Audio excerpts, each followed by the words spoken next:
Free agency reports are escalating, and one notable insider has revealed some potential Leafs targets, and they are in the goaltending department. And it seems like these reports are heating up, and the Leafs could be looking to sign one of these guys in the very, very near future. So we're going to break all that down in this episode. But Darius, before we do, quick reminder, if you're part of the 80% who aren't subscribed, we're on the road to 9,100 subscribers now, so it can mean the world to us if you could hit that button. And the big goal is 10,000, but for now, let's aim for 9,100. If you enjoy the daily Leafs content, we're uploading 1 to 2 videos a day. Happy Mother's Day to all the mothers out there who are watching this at the time of recording. Shout out to you guys. Let's get right into it, Darius.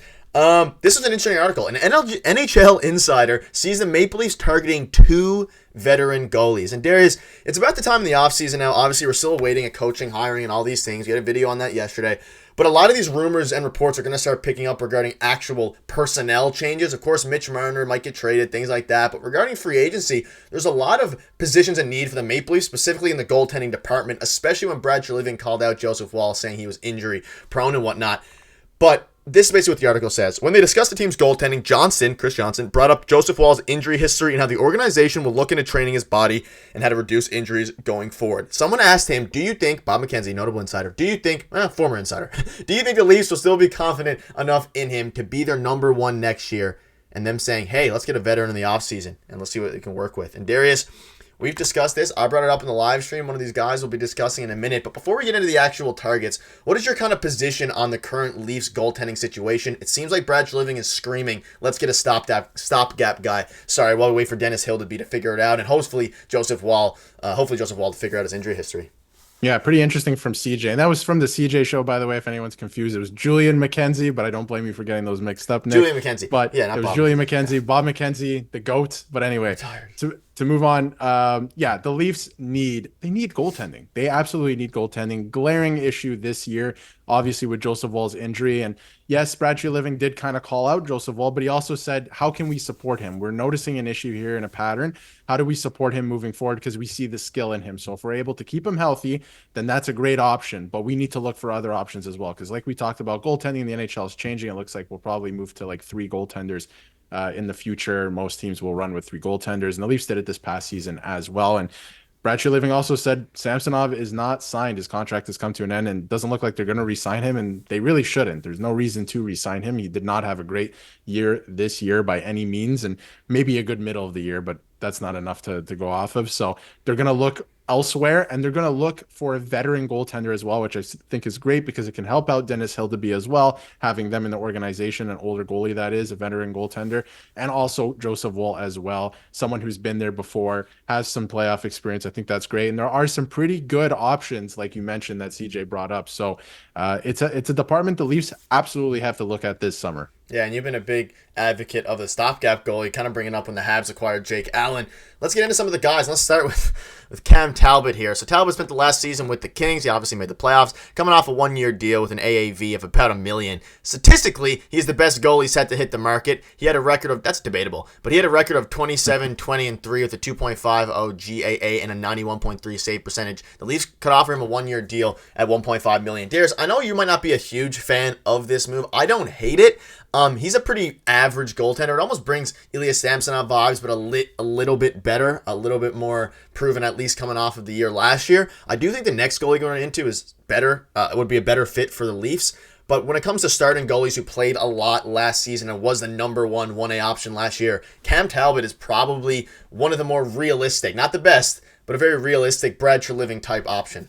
Yeah, I see him as a realistic option. I think he'd be a decent option for the Leafs, especially at that cap hit, because it wouldn't take a lot to get him really. But I see him more as like a Martin Jones from this year. I wouldn't see him as certainly not taking over the starter role, but you never know, of course, in hockey, anything happens. But I could see him being a decent stopgap again, like we mentioned. And I think the Leafs need a goalie like that, like a stopgap goalie, like a Jake Allen, like the Habs did. So you're ushering in the new talent under him and then eventually move on from him. So I think that could be a decent option, although Cam Talbot's numbers weren't that great this year. So I don't know. Statistically, yes, maybe the best of the crop, but with the Kings, the track record he's had in his later years, I don't know if I would want to touch that. I think there are some better fits, but again, does make sense if they were to go that route. Yeah, you look at the way the Kings play defense obviously helps Cam Talbot in this case, and 27 and 20 with a 2.50 GA. Let's know what your thoughts are on that. Let's move on now to Scott Wedgewood. He's unlikely to leave the Dallas Stars. However, if he does, perfect option for a backup. He had shown that with the Stars before, specifically this season, he was a backup 16-7, a decent goals against average, and a pretty lackluster save percentage. He might be looking for a longer-term deal. What are your thoughts on Scott Wedgewood as a potential I guess he would act as the backup for Joseph Woll in theory, but I mean, all these guys are kind of in the same boat. Backup with the ability to play 1A games/minutes. Yeah, they're all in the same kind of boat. And again, with Scott Wedgewood, it's the same type of thing. But he is a reason for Dallas's success this year because Andre at times did struggle, right? He's had a track record of kind of up and down play. So this is a big reason as to why the Dallas Stars are where they are.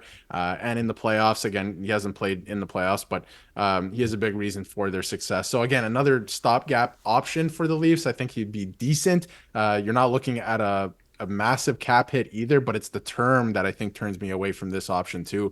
I don't know if you would want to commit years to a goalie like this because you do know that Dennis Hildeby is coming up, and obviously Joseph Woll has shown promise if he's able to stay healthy.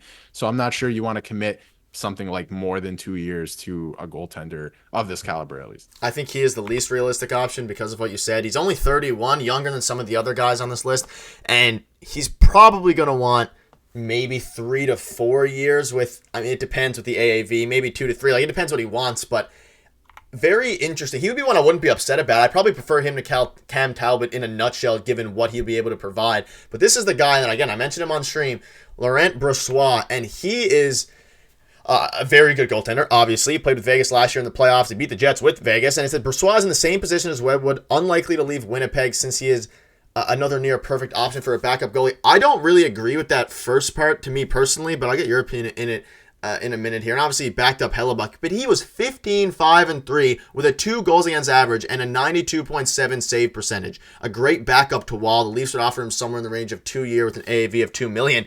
I mean, better stats than Cam Talbot, so I don't know why they said that he's the best statistic goalie to hit the market. I guess I get sample size. But Darius Brossoit, I think he is pretty likely to leave Winnipeg, actually, because, I mean, we know Connor Hellebuck, he's one of the best goalies in the NHL, probably the best regular season goalie. He's probably going to win the Vezina this year. He plays almost every single night, more than most goalies. And you'd think Brossoit, after having a great year like that, wants to go somewhere where he could fit into that 1A spot. So I disagree with them here. But, I mean, the Leafs, why not? I think it would make a ton of sense. He'd probably be the 1A to start the year, if we're being honest, but maybe it would depend, and they'd maybe be a 1A, 1B situation, kind of like the Boston Bruins have this year with Swayman and Ullmark. I think it would be closer to that dynamic, actually, that the Boston Bruins have. I think they would kind of bounce off of each other every other game. And I think this is the best option for the Leafs and the one that makes the most sense. And also, he has Stanley Cup experience. This is something we've talked about in previous videos. I talked about on stream. They need more guys who've been there. And yes, he didn't play most of the games. Aiden Hill did play in the deciding games, and most of the games, that is. But he did play on a Stanley Cup winning team. He knows what it takes to win. So I think adding something like that, it would be great for the Leafs as well. And like you said, great statistics this year. Another big reason why the Winnipeg Jets were so good this year. And I could see him leaving Winnipeg, especially for a team like the Leafs. He would get probably a greater opportunity with the Leafs. And again, if you're the Leafs, not much salary coming there. And it's kind of another great stopgap option where you don't have to commit too many years. And again, the cap makes sense. The amount of years would make sense. The goaltender himself would make sense. The stats look good. It would be a great option to put him with Joseph Woll. But again, I do think they need a third guy. I think they do need to roll with 3 guys again. But I think that is the one that makes the most sense to me out of all of the ones we've looked at. Yeah, only a couple of year. Maybe give him for a 2-year contract, and he'll be hopefully come up. And then they can pick between Brossoit and Woll. Maybe one of them will work better going forward. But that'll wrap it up. Let us know in the comments what your thoughts are and who is your preference out of these 3 goalies as the rumors start to intensify going forward. But thank you guys for watching. Make sure to hit the subscribe button, and we will see you soon. Happy Mother's Day as well.